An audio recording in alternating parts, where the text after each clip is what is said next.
What's up, everybody, and welcome back. If you are a licensed real estate agent in the state of Texas, or you are inspiring to get your license in the state of Texas, this channel is for you.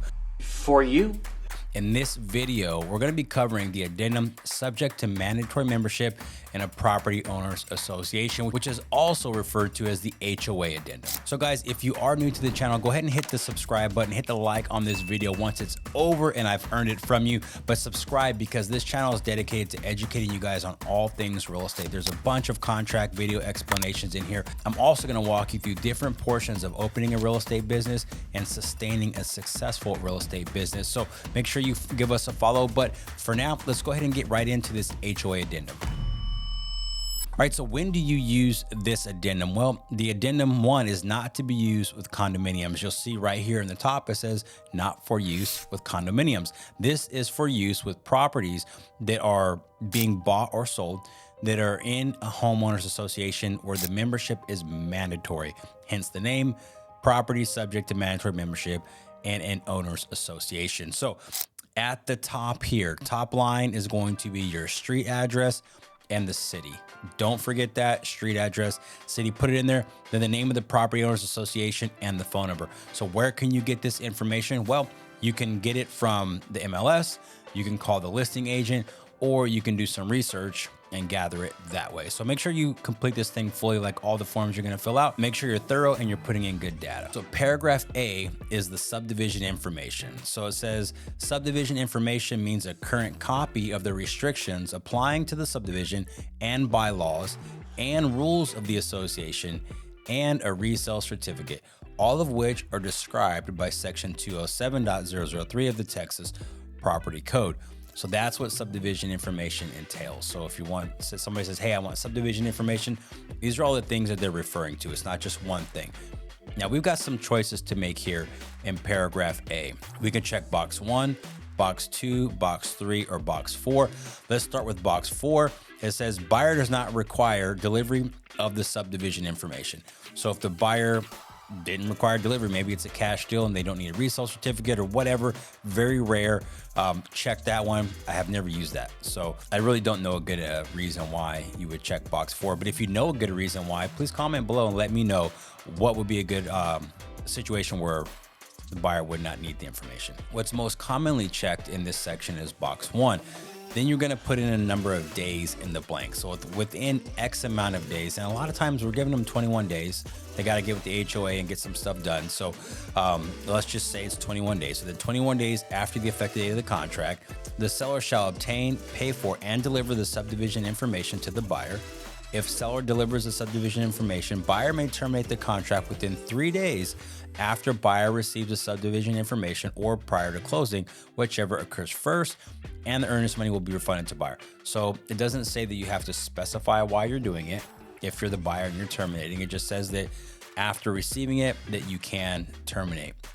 If buyer does not receive the subdivision information, buyer as buyer's sole remedy may terminate the contract at any time prior to closing, and the earnest money will be refunded to buyer. So if the seller just never gets it to you, you have up until the closing date to terminate for your buyer. So make sure you're aware of what that all says.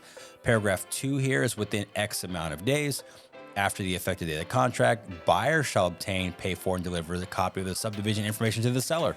So this means the buyer is on the hook for getting this paid for and delivered to the seller. If the buyer obtains the subdivision information within the time required, buyer still has that right to terminate within 3 days after they receive the subdivision information or prior to closing, and the earnest money will be refunded. So if buyer, due to factors beyond buyer's control, is not able to obtain the subdivision information within the time required, buyer may, as buyer's sole remedy, terminate the contract within 3 days after the time required or prior to closing, whichever occurs first, and the earnest money will be refunded to buyer. So I've never really seen that come into play. But if you really understand what this means, is it saying that, hey, not that the buyer didn't pay for it, this is something outside the buyer's control. Maybe the HOA company is really backed up and they're taking a long time. Maybe some clerical errors on their end. Maybe they had some stuff that they couldn't give to them because the seller hadn't paid their dues. I don't know. It could be anything. But if that happens, this describes what the buyer's rights are.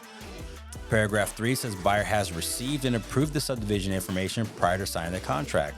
Buyer does or does not require an updated resale certificate. So this could happen in the event that, let's say the property was already under contract, they had a resale certificate from that previous contract, and then your buyer came into play with this home after it canceled the previous contract. They already had all this information, they sent it over. So you may go paragraph 3 on that. Then you're gonna say if you do require them to get an updated resale certificate or you don't.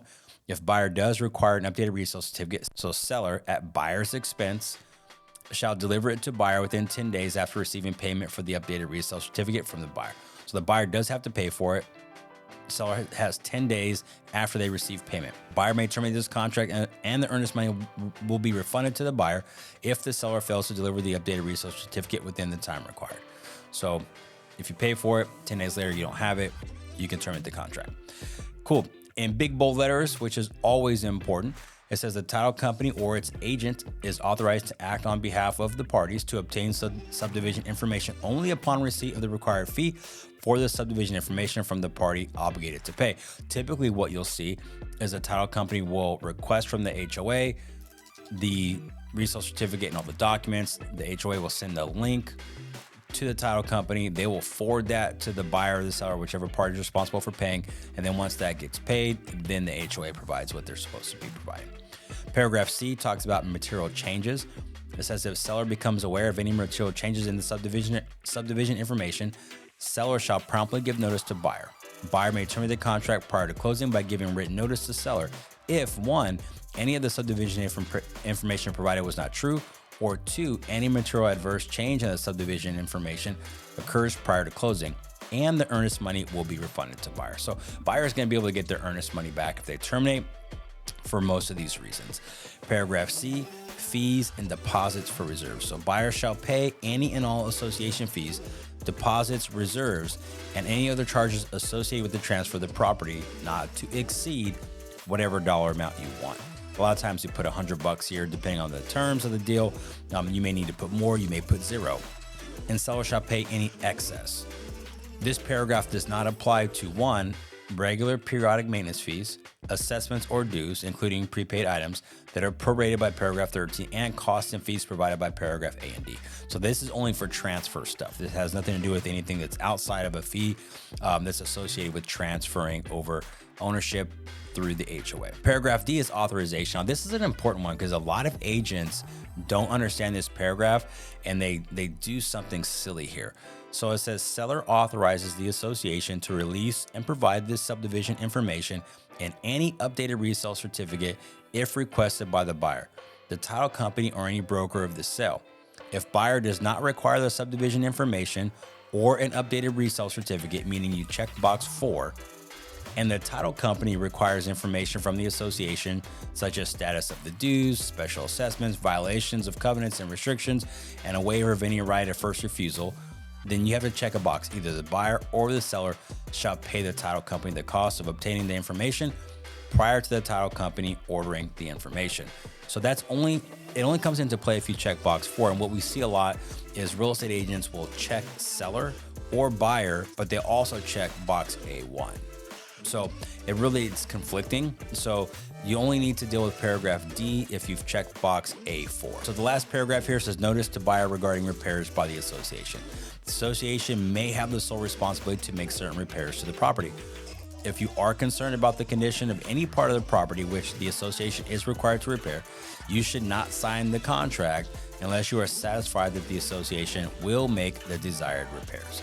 So basically do some research, right? If you're a buyer and you are concerned with common space or any area that you think the association or that you find out the association is responsible for repairing, don't get into the contract if that's a deal breaker for you, right? If you need them to go back and do that before you buy the home, that is addressing that. So that's it for this document. You guys, make sure you subscribe to the channel, watch the rest of our explanation videos. If you are not a pro in your real estate contracts, you need to start working towards it. So share these videos with a friend. If you have suggestions or requests for any documents to be explained that I don't have here, put them down below in the comments and I'll be glad to explain those for you guys. Thank you guys so much. We'll talk to you later. Bye.